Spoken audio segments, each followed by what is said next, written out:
Hitler if you think we're on the run. Hello and welcome to the Dad's Army podcast, a celebration of the very best comedy show in British television history. On this podcast series, we will trace the history, the cast, the characters, and the stories behind this wonderful series. We will dive deep into each episode, individual cast members, the characters they played, the people behind the scenes, and the genuine history of the terror, tragedy, and triumphs of the Second World War. Alongside the TV series, we will include the ever-entertaining and relaxing radio series, and have a special episode on the 1971 big screen movie. Now some may ask, why am I making this podcast series at all? It has been well over 50 years since the series began. The Second World War has been over for 80 years, and sadly, very few associated with the original series are still with us. Well, to begin with, this is my favourite TV series that I've ever watched. I am a huge history buff, a historical reenactor, and I also run a company which provides history workshops for schools. But for me, Dad's Army is unique, a work of art, which was made at the perfect time, with a perfect subject and a perfect cast. Unlike too many modern comedy shows, Dad's Army was character-driven, not joke-driven. The cast were all professional actors, and the writers, and most of the cast, had first-hand experience in the horrors of war. To make the subject of war, and the worst war ever experienced, into a gentle comedy with characters that the public adored, and still adored to this day, was a true achievement, rarely matched in television history. Lastly, this was a programme I used to wear VHS tapes out with. When my gran and grandad babysat me, it was always Dad's Army that we watched. A young boy laughing alongside two pensioners who had actually experienced a world war. Grandad had been a desert rat, and Gran a land girl. But along with me, no matter how many times we had watched an episode, they bellowed with laughter and enjoyed it for what it was. Good, clean, timeless fun. So, let's not stand at ease any longer. Let's get on parade before we head out on patrol. Let us begin our journey back to the 1940s and get to know the quaint, wartime seaside town of Walmington-on-Sea. And whatever you do, dear listeners, don't panic. So why was the Home Guard, and before that, the local defence volunteers, actually needed? In 1940, Britain was facing the real prospect of invasion and defeat from the seemingly unbeatable Wehrmacht of Hitler's Third Reich. The French and their Great Army had been crushed. The BEF had been rescued from the beaches of Dunkirk, and it was only the brave pilots of the RAF and the sailors of the Royal and Merchant Navies keeping us fighting. The German army was on the French coast, a mere 20 miles across the English Channel, and Britain was weak and seemingly undefended. The call soon went out for able, and many not so able men, to rally to their country's cause and join the ranks of the local defence volunteers. On the 14th of May 1940, Secretary of State for War Anthony Eden made a broadcast calling for men between the ages of 17 and 65 to enrol in a new force, the local defence volunteers. By July, nearly 1.5 million men had enrolled, and the name of this people's militia was soon changed to the more inspiring Home Guard. The Home Guard was at first a poorly equipped and badly uniformed volunteer force, with scarce and often make-do uniforms and weaponry. In the early days, there were only enough rifles for about a third of the volunteers. The rest had to use shotguns, sporting rifles, or weapons such as golf clubs. Lieutenant Colonel Lee reported in the early days of the Home Guard. He noted, "A Home Guard weapon was one that was dangerous to the enemy, and a greater degree to the operator." But eventually, it would turn into a well-equipped and well-trained army of 1.7 million men. The Home Guard were not only ready to face an invasion, but also performed other roles, including bomb disposal and manning anti-aircraft batteries and coastal artillery. Over the course of the war, 1,206 men of the Home Guard would be killed on duty or died of their wounds. As the years of war dragged on and the tide of fortune slowly turned for the Allies, the role of the Home Guard quietly diminished. With the Allied armies advancing towards Germany and the threat of invasion over, the country groaning with servicemen from all over the world, the Home Guard was finally stood down on the 3rd of December 1944. The crucial role played by the Home Guard was soon forgotten in the years after the war, and perhaps without the work of Jimmy Perry and David Croft, the Home Guard would not hold such a special place in the nation's heart as it does today.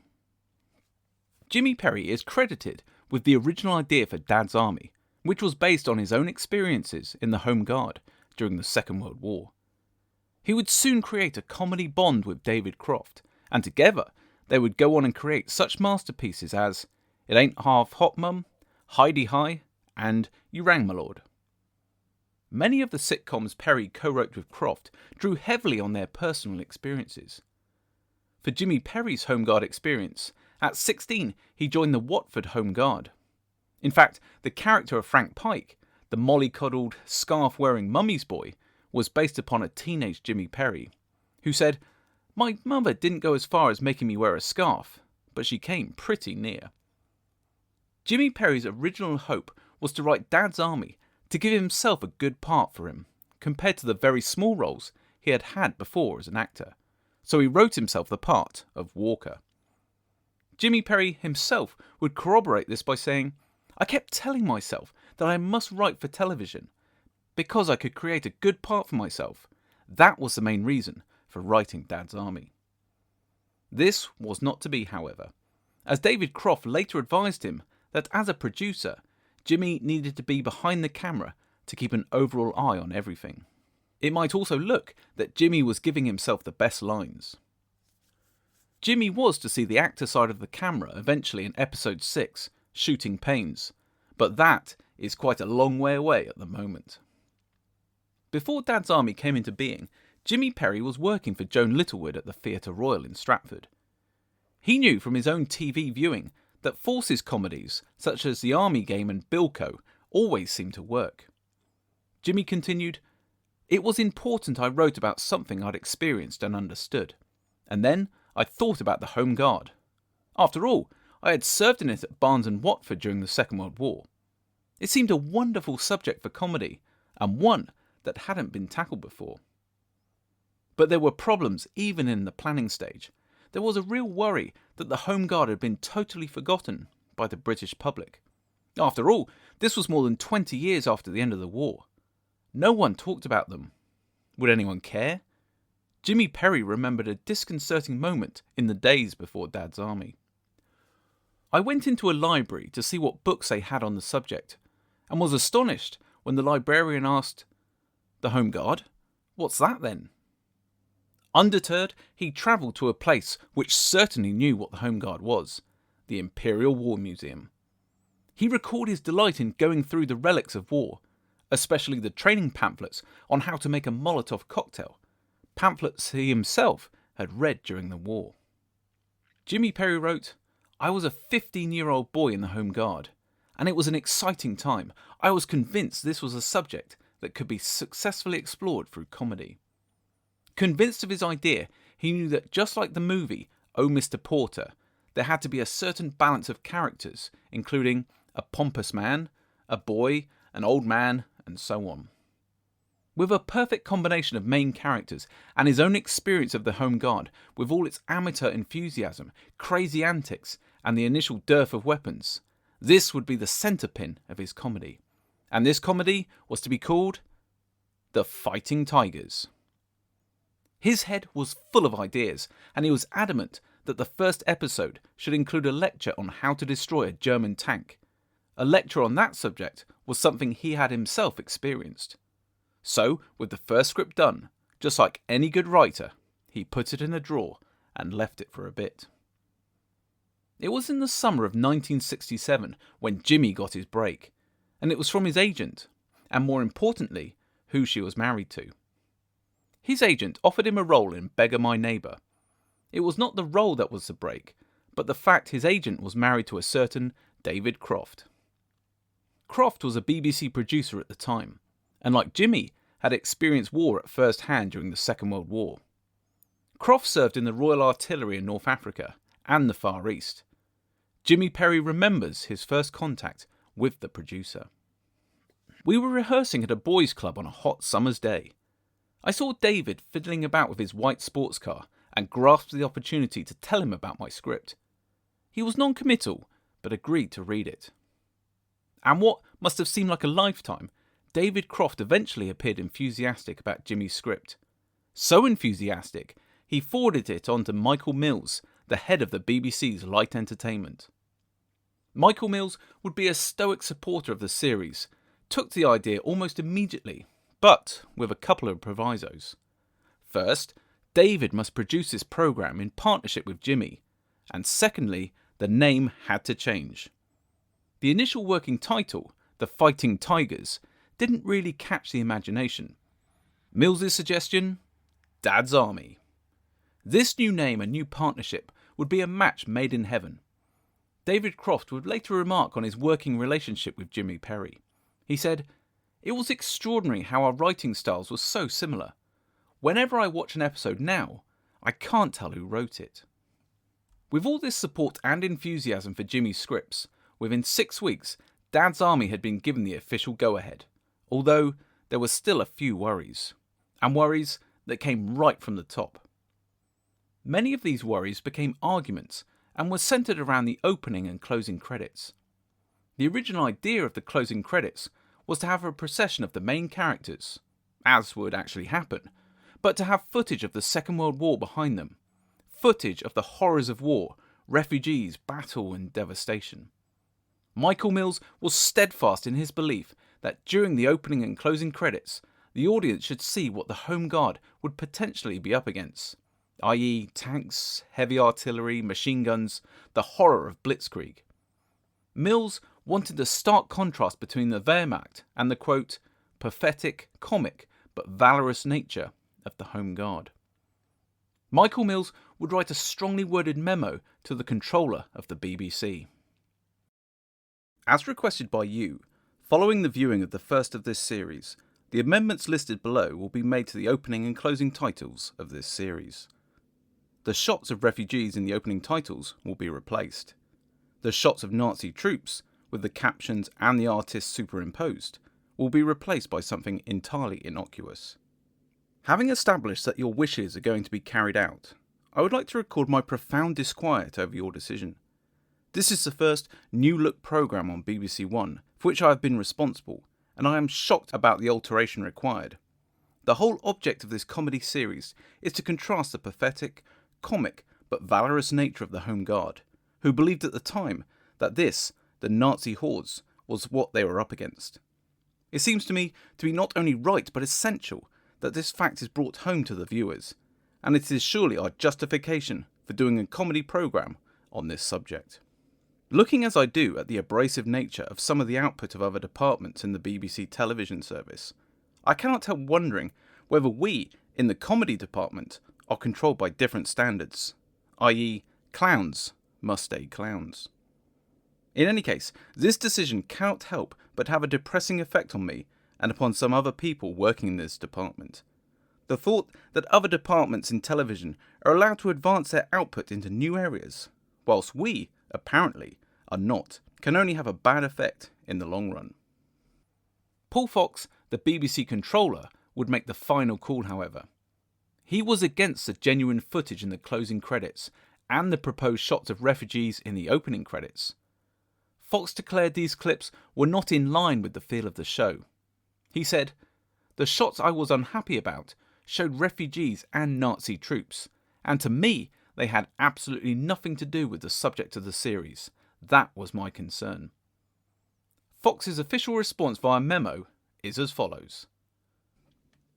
Quite frankly, I was surprised by some points in your note on the 23rd of May. Although I feel it would be more profitable to continue our discussion from two armchairs, I am quite prepared to say this on paper. 1. I felt slightly uneasy about this series, as you know, when it was first discussed. The titles underline this view. I am sorry we differ. A comparison with the output of other departments is both invidious and irrational. 3. Different standards for comedy department, you allege. From the department that produced Till Death, that's pretty rich. After what I have seen so far, I think one must be allowed to wonder whether Dad's Army does indeed advance comedy's output into new areas. Is this really breakthrough territory? David Croft, though fighting very hard to keep the credits, had to bow to senior management and the footage was removed. Even with this victory for the BBC controller, Paul Fox was still unsure about the new series. He was also concerned that the show would be seen to be merely taking the mickey out of the Home Guard during this country's darkest days. There was still a genuine threat to the series being cancelled before a scene had been filmed. David Croft recalls a point in which confidence was brought back into the minds of the senior management. He remembered, "Then someone suggested having a prologue in the very first episode, showing the cast in the present day supporting the I'm Backing Britain campaign. This apparently calmed some fears, but would lead to the first episode having 3 openings, resulting in a bit of a mess. But we'll discuss that further in our next episode." So, with all boxes ticked and all T's crossed and I's dotted, 6 episodes were finally commissioned. So, who would be the main characters? One of the very first characters Jimmy Perry knew he needed was a Scotsman. During the war, it was a common occurrence for towns and villages on the south coast to have a resident Scot. These seemed to be universally revered, and as Frazer would do throughout the series, often looked down on their English neighbours. The part of this irascible Scotsman would fall to an actor of literally legendary status, the great John Laurie. This titan of the age had played all the great Shakespearean roles, including King Lear, a performance which was thought to be one of the greatest on a British stage. A scarred veteran of the First World War, it might have seemed a comedy about the Home Guard would not sit well with him, and yet it suited him like a glove. It was Michael Mills who brought the good news to Jimmy Perry. Mills said, "I've got you, John Laurie." Thankfully, this famous actor was not put off by the description of the character that he would play, which simply stated, "a Scotsman." Laurie's initial thoughts on the success of the show would mirror exactly how his character would act in the following years. In the early days of rehearsals, he said to Jimmy Perry, "I hope this is going to work, laddie. To my mind, it's a ridiculous idea." And then, just like Frazer would do so many times, he was to do an almost seamless U-turn. As the show grew in popularity, John Laurie, without a shred of embarrassment, said to Jimmy Perry, "I never had any doubts that it wouldn't succeed." John Laurie would be a stalwart until the very end, and along the way tell some very tall tales, and bring to the screen his very own catchphrases. This classical actor would also create some very close bonds with members of the platoon as the years went by. For all the main characters, we'll be posting full videos on their lives, their careers, and the magic they brought to Dad's Army as the podcast grows. So with one Scotsman ticked off, the platoon would also need a spiv, a character who dabbled in the black market during the rationing years of the Second World War. Every town would have had a character who could get the unobtainable, knicker elastic, razor blades, petrol coupons, and of course, whiskey. This wheeling and dealing businessman would also have to have an eye for the ladies and be a constant source of frustration for the officer of the platoon. The part of a lovable rogue would be given to James Beck. After a stint at art college and a period of national service in the army, Beck took up acting. Early acting roles included Shylock in The Merchant of Venice in 1963, for which he earned positive reviews. Moving to London, he decided to concentrate on television, and one role was as a policeman in an episode of Coronation Street involving a train crash. He soon became a regularly seen face in TV dramas, with one-off roles in series like The Troubleshooters and the BBC's Sherlock Holmes series. In 1968, he was finally offered the role of Private Walker, the role originally written by Jimmy Perry for himself. Jimmy Beck would create a well-rounded and lovable character, one who would constantly supply the platoon and Mrs. Mainwaring with the items that you just couldn't get in the shops. It is a great tragedy that James Beck would not see the end of Dad's Army, as his life was cruelly cut short. But his time as Joe Walker is still remembered by so many with fondness and a lot of smiles. Another veteran of the First World War was to be offered the part of a gentle old man whose quiet, sleepy appearance was often interrupted by requests to be excused. This character would be a vision of a retired shop assistant from a bygone age, a man of manners, of etiquette and decency, a man who lived with his eccentric, perhaps batty sisters, and someone who had to visit the local clinic several times a week. The character would be one Charles Godfrey, who would become the platoon's medical orderly, fully stocked with wasp sting ointment and tonic wine. He was to be played by the wonderful Arnold Ridley, a man who had lived a very full life. From suffering horrific wounds in the First World War to writing one of the most successful plays ever, The Ghost Train, Arnold Ridley certainly had a full CV behind him. His foot in the door for the role of Godfrey was that he had worked for David Croft before on Hugh and I, and as David Croft himself said, he was terribly funny and a lovely actor. His gentle, calm and laid-back take on Private Godfrey offered a wonderful juxtaposition to the speed, horror and scale of the war that was happening all around them. Arnold Ridley, though now well into his pension years, appreciated the role and became a father figure to many of the younger cast members. We now move on down the line to the character who would reflect Jimmy Perry's own adventures in the Home Guard during the war. This teenage boy would be full of excitement, full of energy, someone who would see the war as a playground and perhaps be mollycoddled by his mother along the way. This character would be Frank Pike and played by the youngest member of the cast, Ian Lavender. Lavender was one of David Croft's wife's clients, and he had just finished playing a wonderful part in Flowers at My Feet, all of which helped him gain the part that would make him famous. Ian Lavender, despite his inexperience, would grow into his character and gain more and more lines as the series went on. He would become a popular member with all the cast, and in particular struck up an unexpected and very close relationship with John Laurie. Ian Lavender would look after John while filming, and Laurie would reciprocate by becoming a father figure to the young man. So much so that John Laurie would become godfather to Ian's son Daniel. Moving up the ranks, we now come to our NCOs, and first, the Lance Corporal of the platoon. This would be an old warhorse, a man whose chest was groaning with medals, a man of passion, of barked orders, and childlike energy. Originally, Jimmy Perry wanted Jack Haig to play the character of the Mad Lance Corporal, but Haig had just signed up for 26 episodes of the children's programme Wacky Jackie. In fact, the idea was for Haig to play two characters, Jack Jones the Butcher and his twin brother George, but this was soon dropped. Not fazed by this, David Croft recalled that they had then offered the part to Clive Dunn, who had just played a part of an old man in Bootsy and Snudge.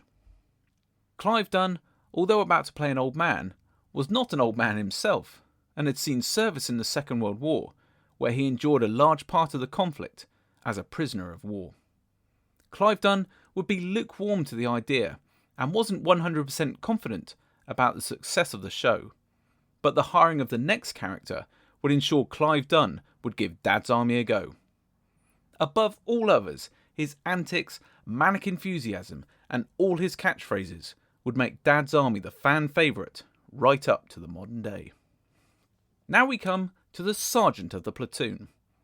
Now when we think of a classic sergeant, we think of a towering, terrifying soldier, an immaculate authority figure who would bark out orders, and certainly one who would not ask the men if they would be so kind.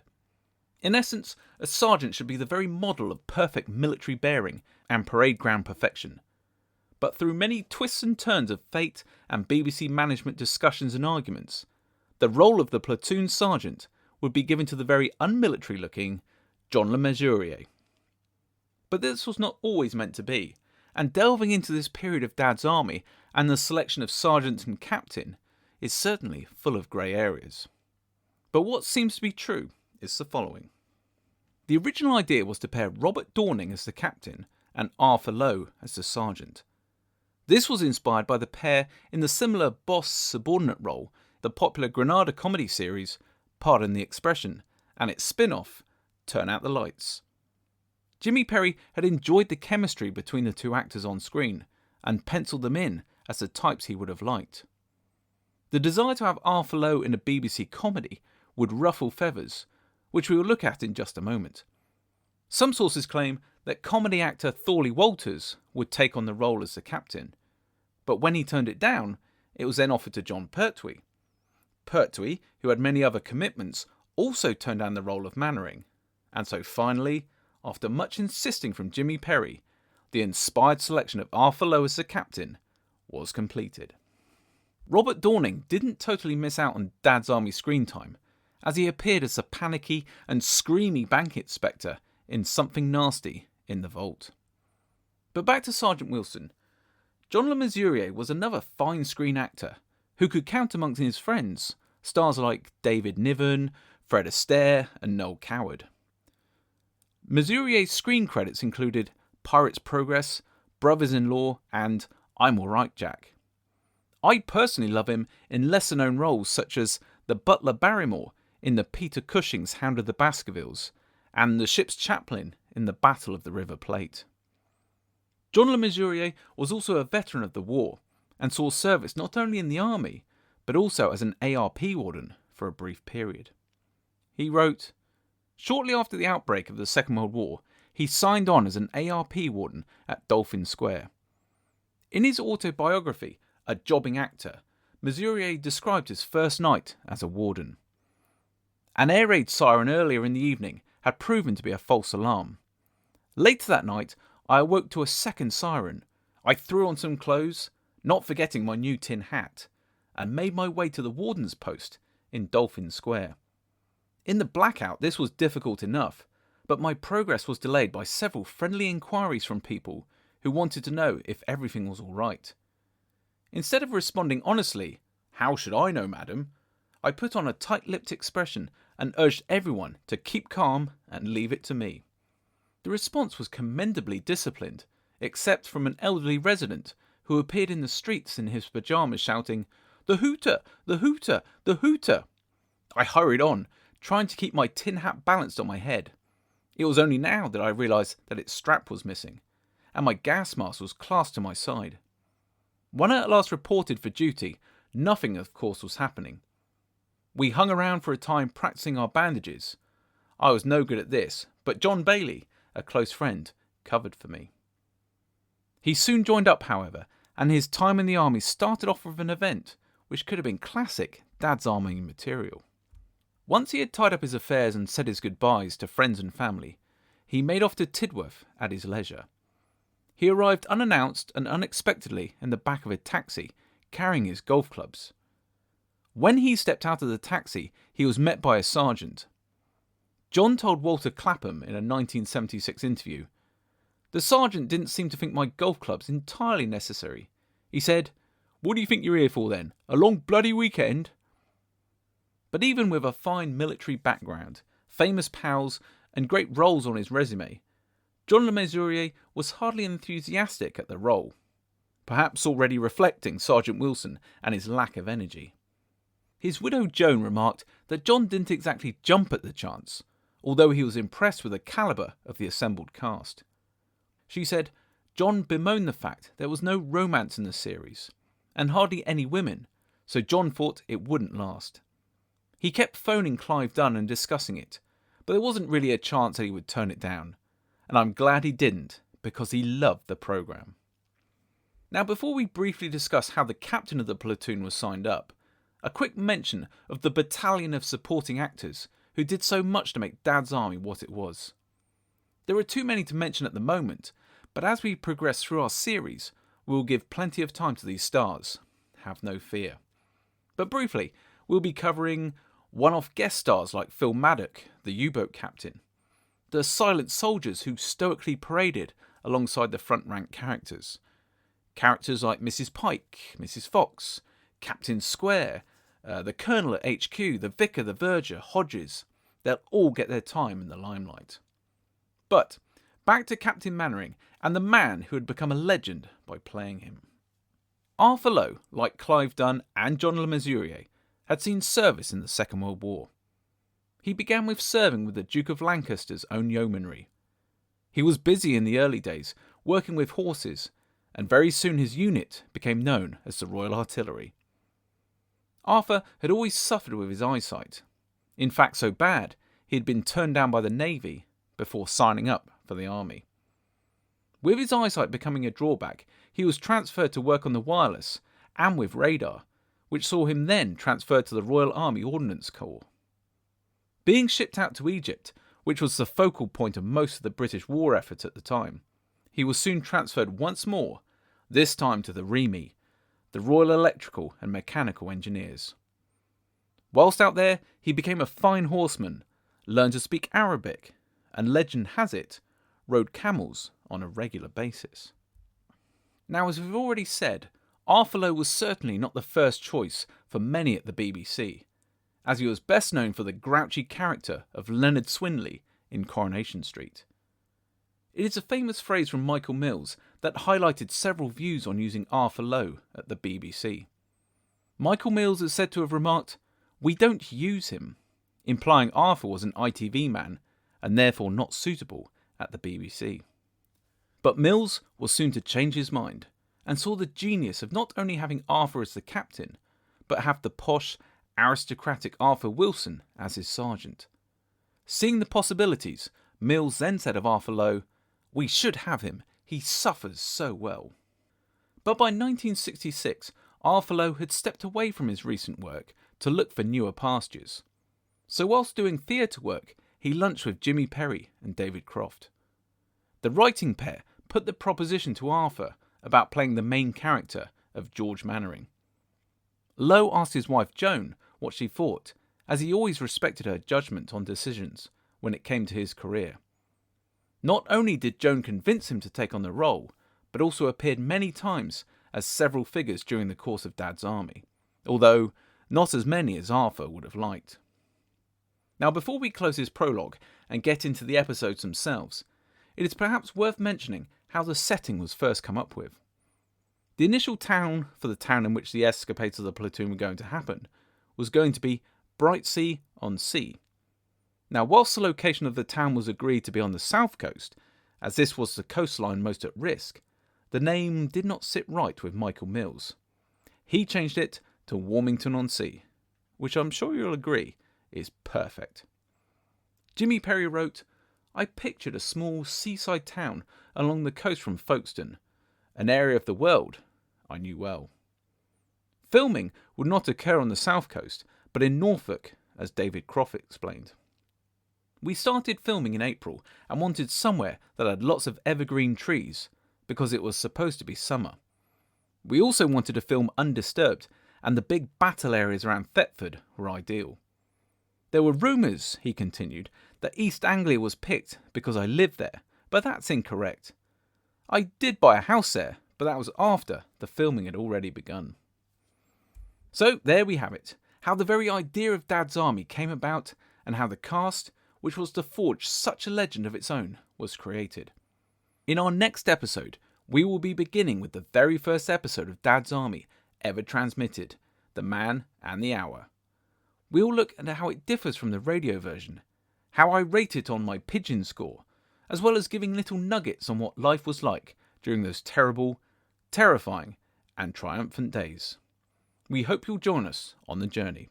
See you soon, and as always, don't panic.